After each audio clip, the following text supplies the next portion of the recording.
Gloire à Dieu. Alléluia. Que toute louange et tout honneur soient rendus au Seigneur. Bien-aimés auditeurs, soyez une fois de plus le bienvenu sur Faith Words Hub française. Ce soir, nous poursuivons notre moment dans le livre d'Ésaïe avec les chapitres 28 à 30, dans notre série 3 chapitres bibliques pour ce soir. Ensemble, tournons-nous vers le Seigneur dans la prière. Père, nous te remercions de nous permettre de venir encore une fois devant les richesses de ta parole. Nous te demandons qu'alors que nous parcourons ces chapitres, ta vérité entre dans nos pensées et s'établisse profondément dans nos esprits. Sonde les profondeurs cachées en nous et accomplis à travers ta parole tout ce que tu désires faire dans nos vies. Corrige ce qui doit être corrigé, réveille ce qui s'est refroidi et fais grandir en nous un plus grand désir de marcher fidèlement avec toi. Que ce moment ne passe pas simplement par nos oreilles, mais qu'il laisse une œuvre durable en nous par la présence de ton esprit. Au nom de notre Seigneur Jésus-Christ. Amen. Maintenant, commençons.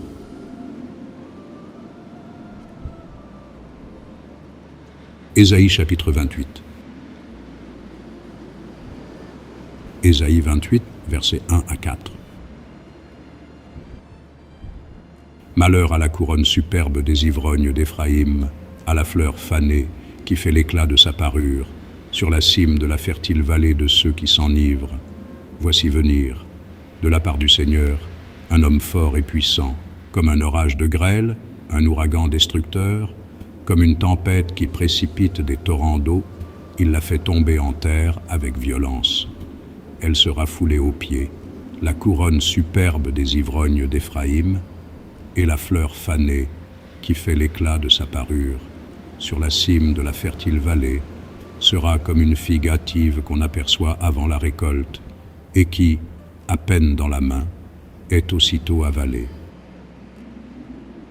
Ésaïe 28, versets 5 à 6.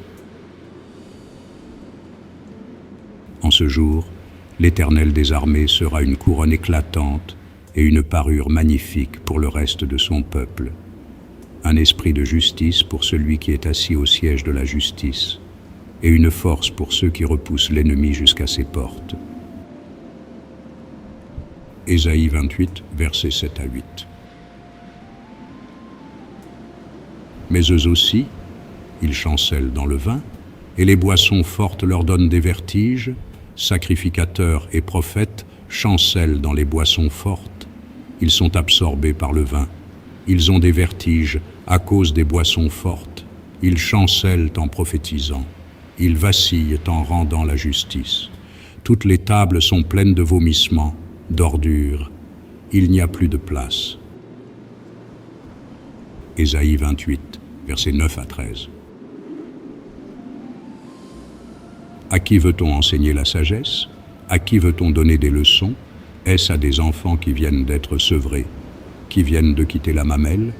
Car c'est précepte sur précepte, précepte sur précepte, règle sur règle, règle sur règle, un peu ici, un peu là.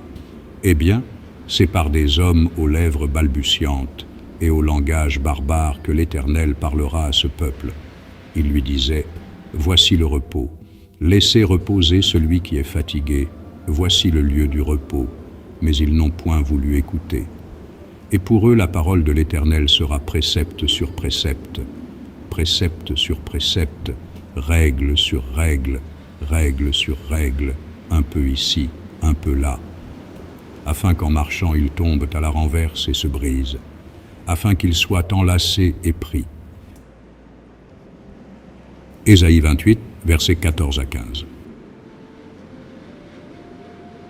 Écoutez donc la parole de l'Éternel, moqueurs, vous qui dominez sur ce peuple de Jérusalem.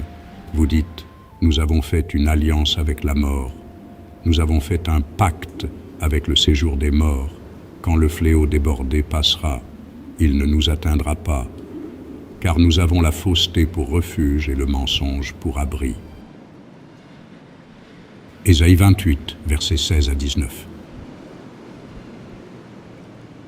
C'est pourquoi ainsi parle le Seigneur, l'Éternel, voici, j'ai mis pour fondement en Sion une pierre éprouvée, une pierre angulaire de prix, solidement posée. Celui qui la prendra pour appui n'aura point hâte de fuir.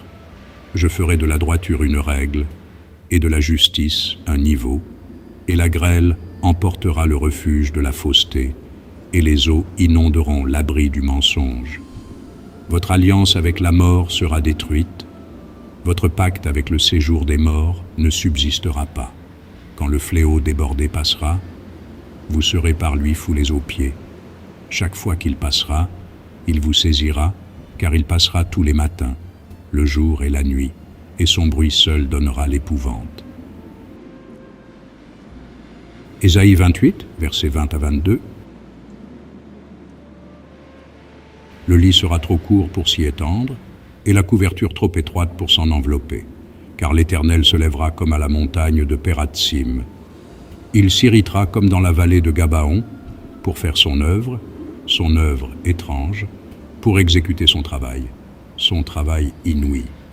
Maintenant, ne vous livrez point à la moquerie, de peur que vos liens ne soient resserrés, car la destruction de tout le pays est résolue. Je l'ai appris du Seigneur, de l'Éternel des armées. Ésaïe 28, versets 23 à 29. Prêtez l'oreille et écoutez ma voix, soyez attentifs et écoutez ma parole. Celui qui laboure pour semer, laboure-t-il toujours? Ouvre-t-il et brise-t-il toujours son terrain?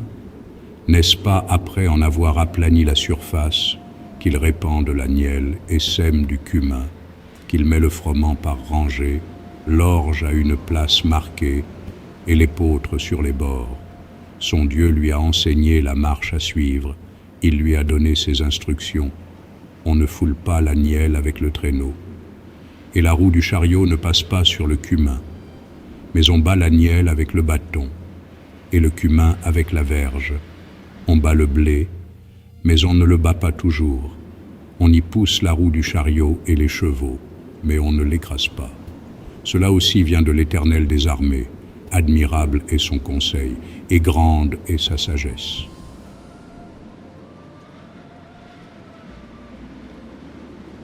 Ésaïe chapitre 29. Ésaïe 29, versets 1 à 4. Malheur à Ariel, cité dont David fit sa demeure, ajoutez année à année, laissez les fêtes accomplir leur cycle. Puis j'assiégerai Ariel, il y aura des plaintes et des gémissements, et la ville sera pour moi comme un Ariel. Je t'investirai de toutes parts, je te cernerai par des postes armés, j'élèverai contre toi des retranchements, tu seras abaissé, ta parole viendra de terre, et les sons en seront étouffés par la poussière. Ta voix sortira de terre comme celle d'un spectre, et c'est de la poussière que tu murmureras tes discours. Ésaïe 29, versets 5 à 8. La multitude de tes ennemis sera comme une fine poussière. Cette multitude de guerriers sera comme la balle qui vole, et cela tout à coup, en un instant. C'est de l'Éternel des armées que viendra le châtiment, avec des tonnerres, des tremblements de terre et un bruit formidable, avec l'ouragan et la tempête, et avec la flamme d'un feu dévorant, et, comme il en est d'un songe, d'une vision nocturne, ainsi en sera-t-il de la multitude des nations qui combattront Ariel, de tous ceux qui l'attaqueront, elle et sa forteresse, et qui la serreront de près. Comme celui qui a faim rêve qu'il mange, puis s'éveille, l'estomac vide, et comme celui qui a soif rêve qu'il boit, puis s'éveille, épuisé et languissant. Ainsi en sera-t-il de la multitude des nations qui viendront attaquer la montagne de Sion. Ésaïe 29, versets 9 à 12. Soyez stupéfaits et étonnés, fermez les yeux et devenez aveugles. Ils sont ivres, mais ce n'est pas de vin. Il chancelle, mais ce n'est pas l'effet des liqueurs fortes. Car l'Éternel a répandu sur vous un esprit d'assoupissement. Il a fermé vos yeux, les prophètes. Il a voilé vos têtes, les voyants. Toute la révélation est pour vous comme les mots d'un livre cacheté, que l'on donne à un homme qui sait lire, en disant « Lis donc cela », et qui répond « Je ne le puis », car il est cacheté. Ou comme un livre que l'on donne à un homme qui ne sait pas lire, en disant « Lis donc cela », et qui répond « Je ne sais pas lire ». Ésaïe 29, versets 13 à 14. Le Seigneur dit, « Quand ce peuple s'approche de moi, il m'honore de la bouche et des lèvres, mais son cœur est éloigné de moi. Et la crainte qu'il a de moi n'est qu'un précepte de tradition humaine. C'est pourquoi je frapperai encore ce peuple par des prodiges et des miracles, et la sagesse de ses sages périra, et l'intelligence de ces hommes intelligents disparaîtra. » Ésaïe 29, versets 15 à 16. Malheur à ceux qui cachent leurs desseins pour les dérober à l'Éternel, qui font leurs œuvres dans les ténèbres, et qui disent « Qui nous voit et qui nous connaît? Quelle perversité est la vôtre? Le potier doit-il être considéré comme de l'argile, pour que l'ouvrage dise de l'ouvrier « Il ne m'a point fait », pour que le vase dise du potier « Il n'a point d'intelligence ». Ésaïe 29, versets 17 à 21. Encore un peu de temps, et le Liban se changera en verger, et le verger sera considéré comme une forêt. En ce jour-là, les sourds entendront les paroles du livre, et, délivrés de l'obscurité et des ténèbres, les yeux des aveugles verront. Les malheureux se réjouiront de plus en plus en l'Éternel, et les pauvres feront du Saint d'Israël le sujet de leur allégresse. Car le violent ne sera plus, le moqueur aura fini, et tous ceux qui veillaient pour l'iniquité seront exterminés. Ceux qui condamnaient les autres en justice tendaient des pièges à qui défendait sa cause à la porte, et violaient par la fraude les droits de l'innocent. Ésaïe 29, versets 22 à 24. C'est pourquoi ainsi parle l'Éternel à la maison de Jacob, lui qui a racheté Abraham. Maintenant Jacob ne rougira plus. Maintenant son visage ne pâlira plus. Car, lorsque ses enfants verront au milieu d'eux l'œuvre de mes mains, ils sanctifieront mon nom, ils sanctifieront le Saint de Jacob, et ils craindront le Dieu d'Israël. Ceux dont l'esprit s'égarait acquerront de l'intelligence, et ceux qui murmuraient recevront instruction.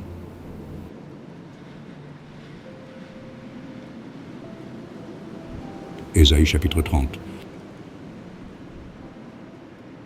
Ésaïe 30, versets 1 à 5. Malheur, dit l'Éternel, aux enfants rebelles qui prennent des résolutions sans moi et qui font des alliances sans ma volonté pour accumuler péché sur péché, qui descendent en Égypte sans me consulter, pour se réfugier sous la protection de Pharaon et chercher un abri sous l'ombre de l'Égypte. La protection de Pharaon sera pour vous une honte, et l'abri sous l'ombre de l'Égypte une ignominie. Déjà ses princes sont à Tsoan, et ses envoyés ont atteint Anès. Tous seront confus au sujet d'un peuple qui ne leur sera point utile, ni pour les secourir, ni pour les aider, mais qui fera leur honte et leur opprobre. Ésaïe 30, versets 6 à 7. Sentence des bêtes du Midi, à travers une contrée de détresse et d'angoisse, d'où viennent la lionne et le lion, la vipère et le dragon volant. Ils portent à dos d'âne leur richesse, et sur la bosse des chameaux leur trésor, à un peuple qui ne leur sera point utile, car le secours de l'Égypte n'est que vanité et néant. C'est pourquoi j'appelle cela du bruit qui n'aboutit à rien. Ésaïe 30, versets 8 à 11. Va maintenant, Écris ces choses devant eux sur une table et grave-les dans un livre, afin qu'elles subsistent dans les temps à venir, éternellement et à perpétuité. Car c'est un peuple rebelle, ce sont des enfants menteurs, des enfants qui ne veulent point écouter la loi de l'Éternel, qui disent aux voyants, ne voyez pas, et aux prophètes, ne nous prophétisez pas des vérités, dites-nous des choses flatteuses, prophétisez des chimères. Détournez-vous du chemin, écartez-vous du sentier, éloignez de notre présence le Saint d'Israël. Ésaïe 30, versets 12 à 14. C'est pourquoi ainsi parle le Saint d'Israël, puisque vous rejetez cette parole, que vous vous confiez dans la violence et dans les détours, et que vous les prenez pour appui, ce crime sera pour vous comme une partie crevassée qui menace ruine et fait saillie dans un mur élevé dont l'écroulement arrive tout à coup, en un instant. Il se brise comme se brise un vase de terre, que l'on casse sans ménagement, et dont les débris ne laissent pas un morceau pour prendre du feu au foyer ou pour puiser de l'eau à la citerne. Ésaïe 30, versets 15 à 17. Car ainsi a parlé le Seigneur, l'Éternel, le Saint d'Israël. C'est dans la tranquillité et le repos que sera votre salut. C'est dans le calme et la confiance que sera votre force. Mais vous ne l'avez pas voulu. Vous avez dit, non, nous prendrons la course à cheval. C'est pourquoi vous fuirez à la course. Nous monterons des coursiers légers. C'est pourquoi ceux qui vous poursuivront seront légers. 1000 fuiront à la menace d'un seul.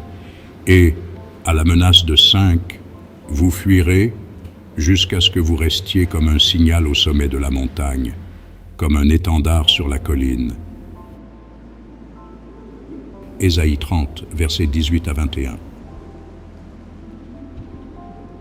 Cependant l'Éternel désire vous faire grâce, et il se lèvera pour vous faire miséricorde. Car l'Éternel est un Dieu juste. Heureux tous ceux qui espèrent en lui. Oui, peuple de Sion, habitant de Jérusalem, tu ne pleureras plus, il te fera grâce quand tu crieras. Dès qu'il aura entendu, il t'exaucera. Le Seigneur vous donnera du pain dans l'angoisse et de l'eau dans la détresse. Ceux qui t'instruisent ne se cacheront plus, mais tes yeux verront ceux qui t'instruisent. Tes oreilles entendront derrière toi la voix qui dira « Voici le chemin, marchez-y, car vous iriez à droite ou vous iriez à gauche. » Ésaïe 30, versets 22 à 26.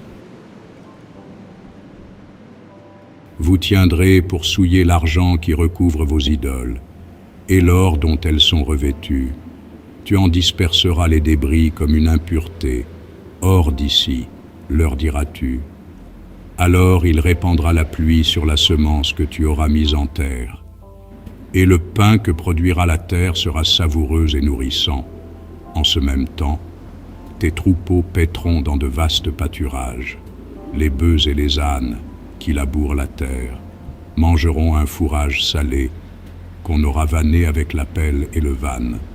Sur toute haute montagne et sur toute colline élevée, il y aura des ruisseaux, des courants d'eau, au jour du grand carnage, à la chute des tours. La lumière de la lune sera comme la lumière du soleil. Et la lumière du soleil sera 7 fois plus grande, comme la lumière de 7 jours, lorsque l'Éternel bandera la blessure de son peuple, et qu'il guérira la plaie de ses coups. Ésaïe 30, versets 27 à 33. Voici, le nom de l'Éternel vient de loin, sa colère est ardente, c'est un violent incendie, ses lèvres sont pleines de fureur, et sa langue est comme un feu dévorant. Son souffle est comme un torrent débordé qui atteint jusqu'au cou, pour cribler les nations avec le crible de la destruction, et comme un mort trompeur entre les mâchoires des peuples. Vous chanterez comme la nuit où l'on célèbre la fête. Vous aurez le cœur joyeux comme celui qui marche au son de la flûte, pour aller à la montagne de l'Éternel, vers le rocher d'Israël. et l'Éternel fera retentir sa voix majestueuse. Il montrera son bras prêt à frapper, dans l'ardeur de sa colère, au milieu de la flamme d'un feu dévorant, de l'inondation, de la tempête et des pierres de grêle. À la voix de l'Éternel, l'Assyrien tremblera. L'Éternel le frappera de sa verge, à chaque coup de la verge qui lui est destinée, et que l'Éternel fera tomber sur lui. On entendra les tambourins et les harpes. L'Éternel combattra contre lui à main levée. Depuis longtemps, un bûcher est préparé. Il est préparé pour le roi. Il est profond. Il est vaste. Son bûcher, c'est du feu et du bois en abondance. Le souffle de l'Éternel l'enflamme, comme un torrent de soufre. Merci d'être resté avec nous durant cette lecture. Que le message transmis à travers ces écritures continue de vous accompagner et produise paix, sagesse et persévérance dans votre vie. Que le Seigneur garde votre cœur ferme et continue de vous rapprocher chaque jour davantage de sa vérité. Avec nos sincères bénédictions de la part de Faith Words, Hub française.